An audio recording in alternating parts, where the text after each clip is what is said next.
Հաճախ մարդիկ ասում են. չեմ կարող կատարյալ պահքը պահել։ Սննդայինը միգուցե ստացվի, պահեմ, խնդիր չկա, բայց ծխելը չեմ կարող թողնել։ Աշխատատեղում նյարդայնանում եմ, բարկացնում եմ, ստիպված բղավում եմ, ամուսնական կյանքում առաջանում են վեճեր։ Եվ հիմա ուզում եմ ասեմ, իրոք դուք դրանց պատճառով չեք փորձում պահել պահքը, բայց ով ասաց, որ պահքը պահում են միայն հոգեպես կատարյալ, արդար, անհոգ մարդիկ։ Իրականում չկան այդպիսի մարդիկ։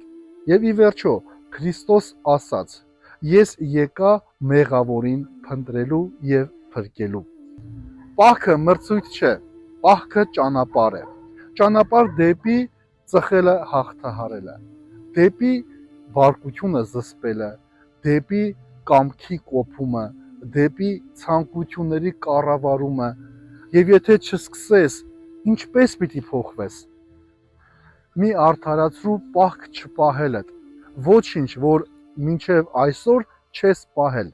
Սկսիր հենց այսօր, փոքր քայլով, բայց սկսիր, ու եթե ճանապարհին դժվարանաս, գրիր ինձ, միասին կքայլենք այս ճանապարհը։